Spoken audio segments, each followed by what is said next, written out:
Hello, welcome. Thank you for visiting my channel. My name is Esti and I help people to remember the naked truth of who they really are. So in this video I want to talk about yet another thing which is neither twin flames nor reading. And just because I hear so much of people talking about this, I hear it so many times. So this video is about what no one tells you about ayahuasca. And what I'm about to partly share is from personal experience, okay? So what no one tells you about ayahuasca and about taking ayahuasca is that the integration of what you learn through ceremony is just as important, if not more important, than the ceremony and the experience itself. Yes, the experience itself is life-changing, can be life-changing, but integrating into everyday life, embodying the teachings that you receive through the ceremony, I think, like in my experience at least, is more important than the experience itself. And what no one tells you is that, I mean, people do have a knowledge of this, I think, that the plant is active in your system for the following 6 months. And what no one tells you is that those 6 months can be extremely difficult, especially if you are really committed to your development and to integration. And what no one tells you is that really for those 6 months it's really useful and advisable to have somebody support you, somebody or a group of people support you through that time. So this is my personal experience, like how I would describe what ayahuasca does. Okay, before I go there, if you don't know what is ayahuasca, it is a brew of a brew made of plants that is. It has been traditionally used by shamans in the Amazonas. This brew is made of a plant root and another plant's leaves, I think. And when they are brewed together, they create a liquid which contains DMT, which is a substance that is naturally occurring in the human body, but there are inhibitors, I think, in our bodies that that doesn't allow us to experience the effects of it. And also so DMT is released by the pineal gland at the time of death. So that's by the way, the pineal gland is the third eye, and why that is the third. So this, like in this height, like if you would connect these two lines in my head, that's, wait a minute, like here, I think. So if you would connect these two lines, that's kind of where the pineal gland is, and this is why they say this is your third chakra, your third eye chakra. They say that's why this is where your third eye, they say, is, because the third eye is the pineal gland, sorry, and that is the eye which can see what the physical eyes cannot see. There really is so much more to reality than what we can experience with our physical eyes and ear, and do the ears and touch and taste.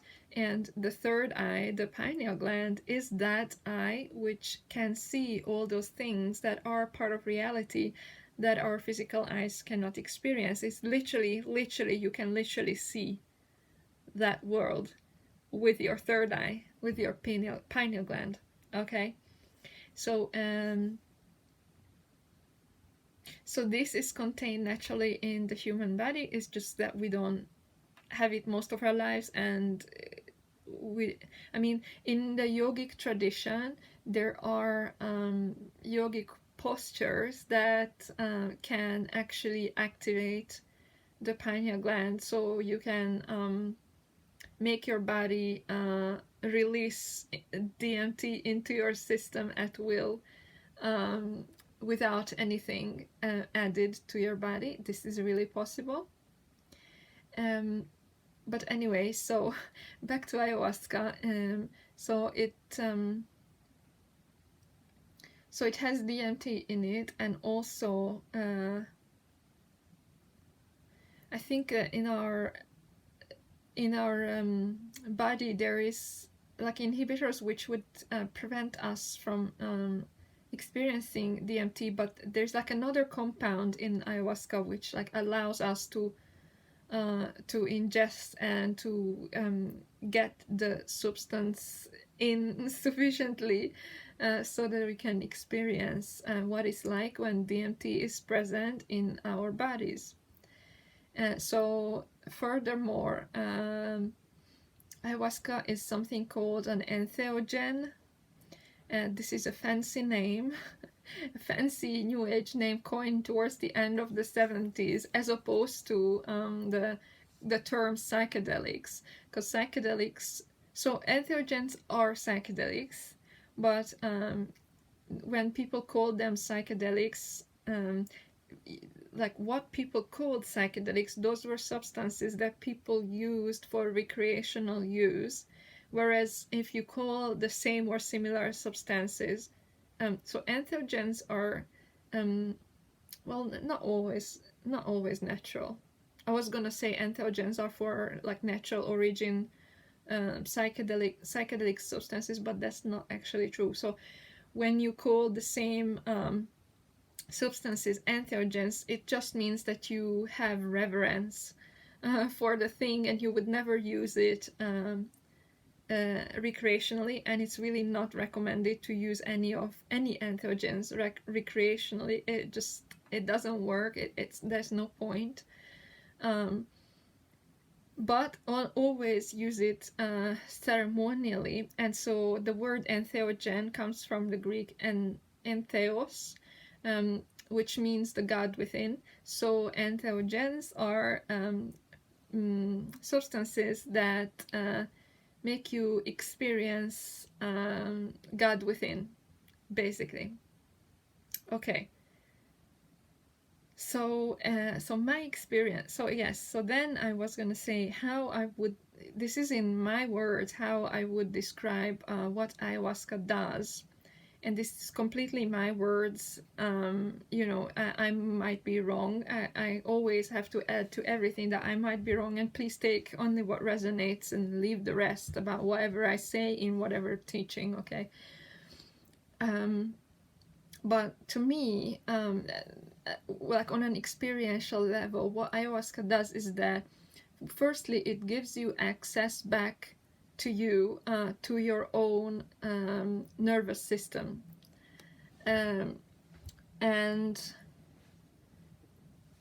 what it does, it's like it goes very, very deep into your system, and it grabs onto like every and any really deeply held trauma and stuck energy and memory and cellular memory and DNA memory and all that. So it grabs onto that and pulls everything up by the roots, pulls everything up to the surface of your consciousness. In other words, from your subconscious and from your body, from your cellular memory, that which you consciously cannot grasp, remember, clear, comprehend.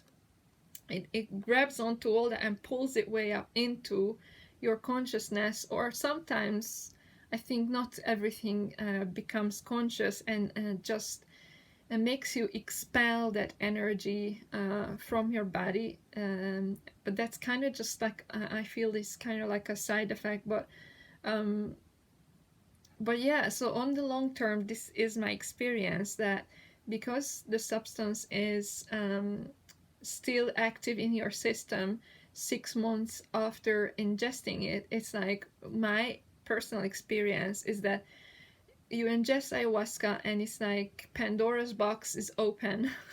Like your subconscious Pandora's box is open, and all the shit storm that was there that you were not conscious about is gonna be shown to you in one way or another. At least this is my personal experience. And you really have to either know what's happening or have somebody who can support you through this, because it's difficult. It's really, really, really, really, really, really difficult. And like I have said in other videos, how the 3D reality works is that whatever is in your system is going to be, whatever is in your energetic grid system, whether you know about it or not, but whatever is there in your energetic grid system is going to be reflected back to you on the screen of your 3D reality. Because it's literally, the 3D reality is more like a holographic projection anyway, by the way. So that was a side note. Not gonna go into it, maybe another time. But so whatever is in your system is being reflected back to you on the screen of your 3D reality, full surround, right? It's like it seems really real. And so, but in my experience, what ayahuasca does is that it brings up all that shit, and and then it's like in your system, and then it gets reflected back to you on the 3D reality. So it's like, my experience, those 6 months after ingesting ayahuasca, was like slap after slap after slap after slap in my face from life, from the 3D reality, so that I could really have a very good look at these patterns that were deep, deep in my system, like in DNA memory and cellular memory. So I could really have a real good look at those patterns, so that I can bring the light of conscious awareness into them, and feel all my feelings, because there are a lot of stuff that's stuck deep in our system, and the consciousness prevents us even from reaching those feelings, because they're so traumatic that if we would feel them, we would re-traumatize ourselves, and that can really happen. Like, even in an ayahuasca journey, if you're not careful, if you are going with a shaman that knows what they're doing, who can really, really hold you and hold the space like really pristinely, then it's a less chance that you re-traumatize yourself. But that can really happen, because you really, like, there is no barriers in your mind, and you can reach to those deeply held trauma and deeply like suppressed feelings, so that you can fully feel your feelings. So bringing the light of conscious awareness into any like stuck shadow energy, repressed trauma, repressed feelings, part of that process of bringing the light of conscious awareness into it is really not only intellectual, and I would say only doing it intellectually will not really make a difference. But the thing is, we have to feel our feelings, and that's really what's going to cause it to dissolve and integrate. Feeling all our feelings completely, 100%, that is healing. And so when you take ayahuasca, and like I said, it's active in your system 6 months later, so integration and you being shown your shadow is still happening. And I mean, it's happening in the world anyway today, but with ayahuasca is like really accelerated, like like this process is like on steroids. So it's, to me, it's a really strong experience. And literally, I needed 2 shamans help in those 6 months after I took ayahuasca. So that's what nobody tells you in the West, because where it's coming from, from the Amazonas. It's coming from tribal life, and in that way of life, in tribal way of life, you don't have to go back to work the next morning, and if you need 6 months or 3 months of processing, and whatever needs processing, and it's like it takes the whole of you. Sometimes it takes the whole of you to process really deeply held trauma. And so if your processing requires that you stay in bed for a week or a few days or whatever, people in the tribal way of life, they like, in a tribal way of life, nobody's gonna be let go of if they fail to show up at 9 a.m. on Monday morning in their cubicle under neon lights. So, and that nobody tells you this. And so I would just really say, if you want to do this, if you think you need to do this, if you want to, so by the way, why would you do ayahuasca is the best way to say it is like, there are some truths about reality that no matter how much people tell you, you're just not gonna get it until you experience it for yourself.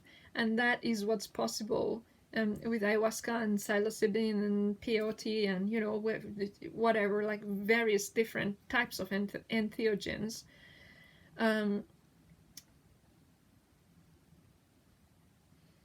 So yes, but with ayahuasca specifically, ayahuasca is a very, very, very, very supreme, powerful plant spirit medicine. Very powerful spirit, very potent. So I would just really say that if you want to do it, make sure you have the right support for 6 months after. Like, I just have to say, this is only my experience. It was very hard. It took 2 shamans to get me through that. And one of them went through a lot of plant medicine ceremonies, and like, in their words, I'm not gonna say names, but in their words, back when their life didn't used to work and they tried everything and they took a lot of plant medicine over a period of time at different times, in the hope that their life would work because of that work that they did. And this person then, after having taken this much in different times plant medicine, and the way that I described earlier how it works, the impact of that for this person was, in his words, that he was nearly at psychosis, and it was really, really difficult for him because he didn't know this, that I'm telling you, that you need the right support. And by themselves, they couldn't figure it out. By yourself, you might not figure it out, and it can be just really difficult, like that difficult that it can cause, like, you can get near psychosis because you just can't figure it out by yourself. You don't know what you're working with. In the Western world, like, in a tribal way of life, a person, if ever they ingest a plant medicine, they will have cultivated a relationship with that plant for more than 10 years before they ever ingest it. And that's very important. And in the Western world, we don't have a relationship with these medicines. It's very potent. Like, I'm telling you, literally, like, you don't know what you're doing, and you can't, after the fact, like, you can't really figure it out. And so you need somebody that knows what they're doing. So this person I was saying, they had to learn, like, I don't know how many different disciplines, from NLP to this and meditation and that, and like, just different, and psychology and psychiatry, and they had to learn all this for themselves so that they could, like, pull themselves through that experience without staying in psychosis. Okay, so that's what nobody tells you about ayahuasca, that it's very potent and you need the right support. So like I said, I'm just gonna say it again just to make sure, if you really want to do it, but make sure you have the right support for the 6 months after. And I'm talking about shamans. If you don't know where to find support like this, I can support people with this, and I know another 2-3 people that I know that can support you going through this experience 6 months after.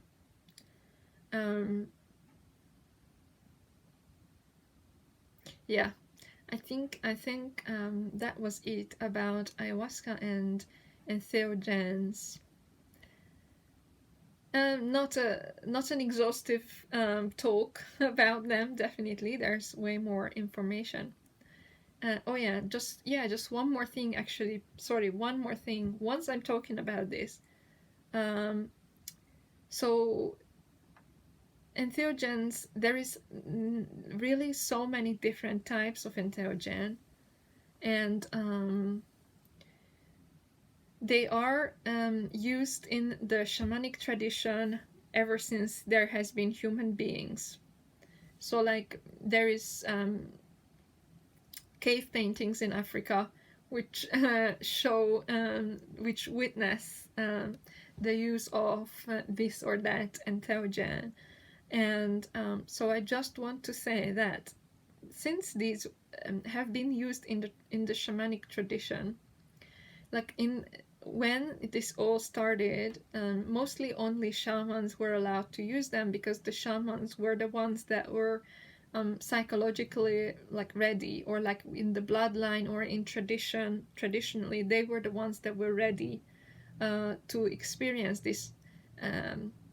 Now the energy of the planet, the vibration is really raising, and so hence these experiences are more available for more people. But the danger is that this is now then available for people who are not ready also. And so I just want to say, this is all, even though it's available for the wider public, it's still in the shamanic tradition, still Mercury retrograde cosmic in the shamanic tradition. It is still in the shamanic tradition. All entheogens are. So, and as such, just want to say about shamanism that, like, the point of a shaman is that they can enter and exit shamanic state of consciousness at will, and their whole life is, about offering this this capability to serve other people with it. So traditionally, right, the shaman takes the entheogen and goes into the spirit world, into shamanic state of consciousness, goes into the world of the invisible world, and does the work on behalf of the tribal peoples who need this. And then if they see that they can't do this work without the person ingesting the plant, then the person also takes this, and then they go together, like just the two of them, they go into the world of the unseen and do the work. So very tightly together, the shaman knows the deal, and they can literally walk through all these different realms of existence. So, however, the basis of the shamanic tradition is that what a shaman is that what they can do is that they can at will enter and exit the shamanic state of consciousness. So as such, they have different ways of doing this, and using plants to enter this state of consciousness is only one way. There is many other ways shamanically that the shaman can at will enter or exit this shamanic state of consciousness. And by the way, what a shaman is, that's just side note. A shaman is that they have died and came back. And if they died more than once and came back more than once, that's a very good shaman. So because of that, and that's the reason why they can walk between the realms. There is something that stays like that in their consciousness, so they can walk between the realms, and they are confident, and they have practiced this all their lives, like 10, 20, 50, 60, 70, 80 years they've been walking between the realms, so they are confident, they know how to, there is different ways of entering this state of consciousness. And like I said, it's not only with plant help. Like very often it is drumming, like shamanic drumming, or like the dervish or whatever they are called, the people that spin around, like they spin around their own body, like they just spin. And that's another way. There is singing, fire. There are just so many different ways, but the point with the shaman is that they can they have to practice this way so that they become confident in entering at will and exiting at will this state of consciousness. And so they have to practice to be able to do this. Now, because they practice, whatever way is, like there is a specific way that becomes customary to them, that becomes a habit, that's the way I enter and that's the way I exit. Like, for example, with a specific drumming, or just a specific way of sitting, even a specific way of whatever.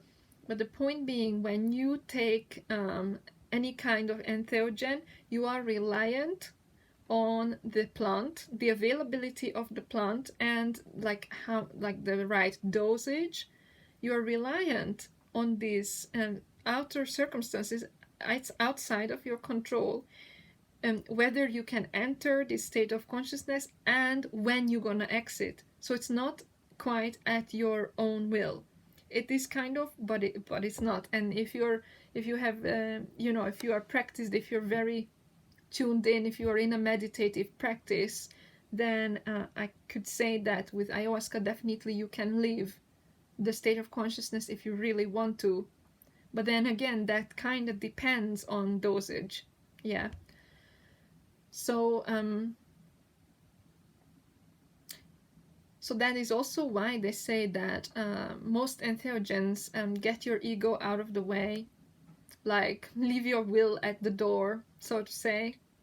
Like you have no control, and the ego is really what controls things, what wishes to control things. But with shamans, I'm saying, because we are talking, everything that I'm saying is in the shamanic tradition.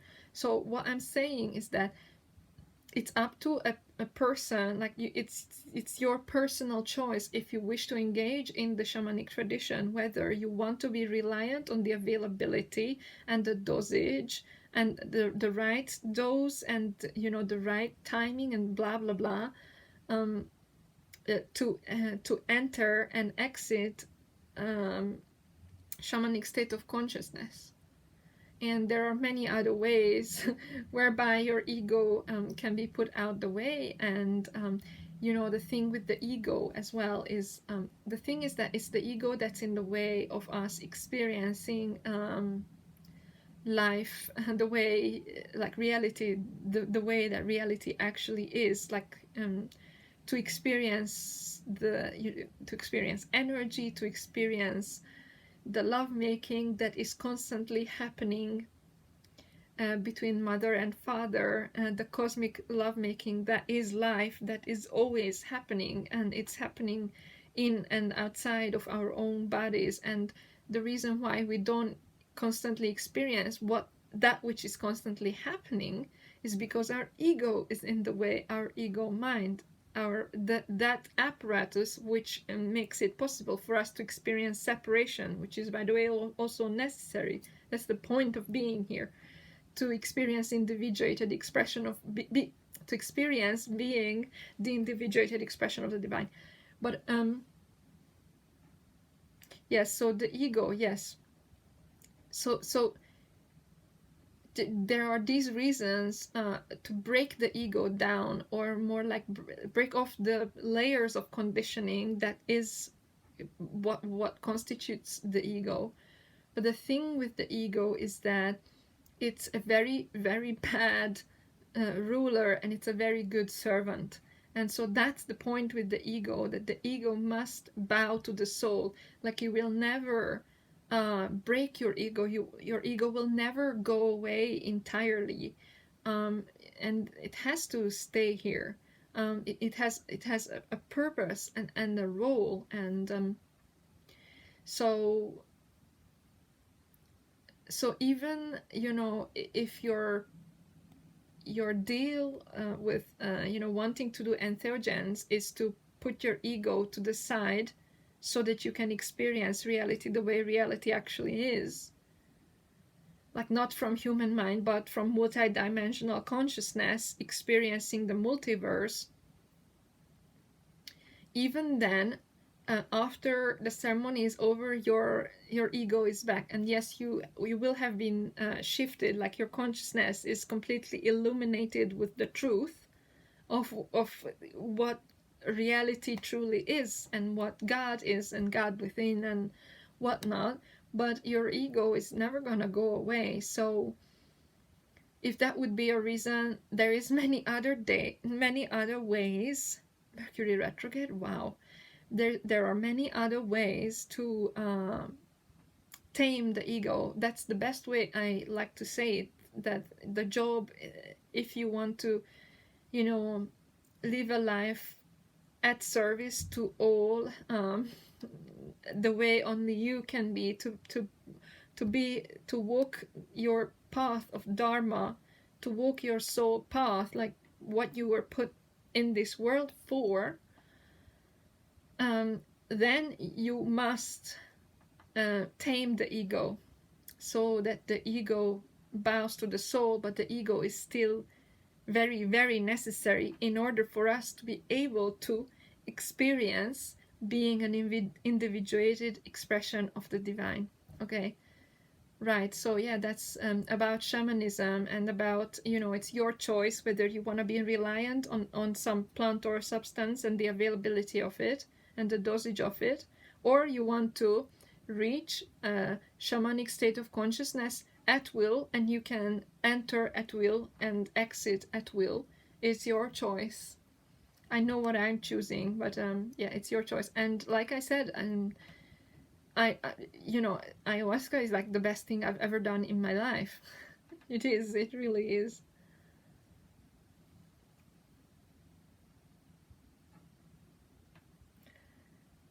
Okay. So that's what no one tells you about ayahuasca. Okay, just